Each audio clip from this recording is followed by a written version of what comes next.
அனைவருக்கும் வணக்கம். நான் உங்கள் பண்ருட்டி பரணி டெய்லர்ஸ் பேசுகிறேன்.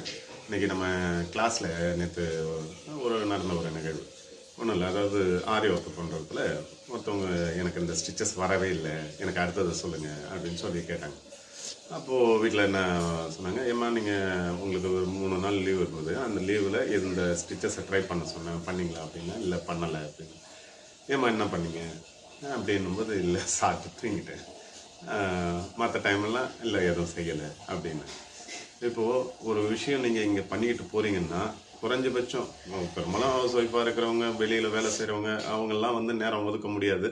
நீங்கள் கிளாஸில் மட்டும்தான் பண்ணுறீங்க. நேரம் ஒதுக்க முடியாத சூழ்நிலைக்கு ஒன்றும் சொல்ல முடியாது, அது பரவாயில்ல.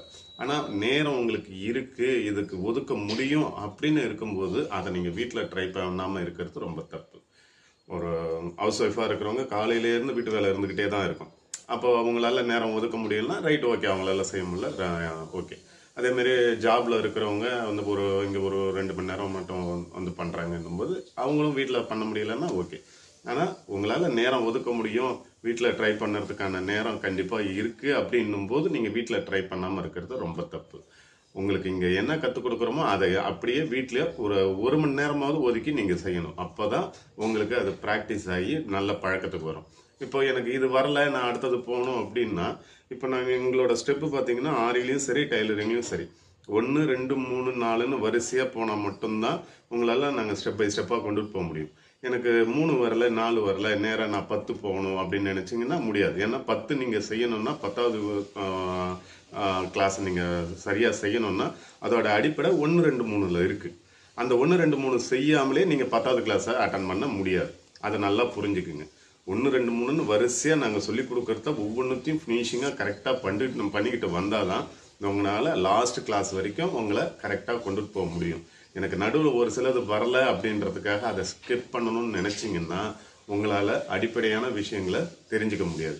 எது ஒன்றுமே ஒவ்வொரு கிளாஸுக்குமே உங்களோட முந்தைய கிளாஸு அடிப்படையான விஷயமா இருக்கும்.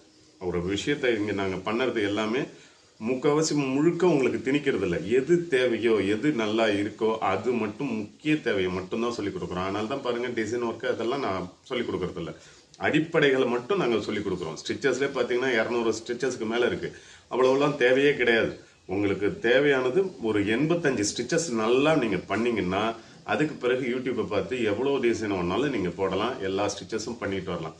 ஆனால் இப்பயே யூடியூப்பை பார்த்து அதை பண்ணுறேன் இதை பண்ணுறேன்னு போட்டு சில பேர் சொதப்பிடுவாங்க. அவங்களுக்கு அடிப்படை அந்த 85 ஸ்டிச்சஸை நல்லா பண்ணிங்கன்னா அதை நல்லா ஃபுல்லாக ஃபைனல் வரைக்கும் நீங்கள் கற்றுக்கிட்டு வந்தீங்கன்னா அதுக்கு பிறகு ஆரியில் எவ்வளோ டிசைன்ஸ் சொன்னாலும் நீங்கள் பண்ணலாம். அதேமாரி தான் டைலரிங்லும் அடிப்படையான விஷயங்கள் எல்லாம் சரியாக பண்ணிக்கிட்டு வந்தீங்கன்னா நிச்சயம் உங்களால் ஒரு யூடியூப்பை பார்த்து நிறைய டிசைன்களை புதுசாக நீங்களாக யோசித்து க்ரியேட் பண்ண முடியும். அதை நல்லா புரிஞ்சுக்கிட்டு பயிற்சிக்குவாங்க. நிச்சயம் வீட்டில் கொஞ்சம் நேரம் ஒதுக்குங்க. நல்லா பண்ணிங்கன்னா உங்களுக்கு நல்ல சிறப்பான எதிர்காலம் இருக்குது. அதை புரிஞ்சுக்கிட்டு செயல்படுங்க. நன்றி, வணக்கம்.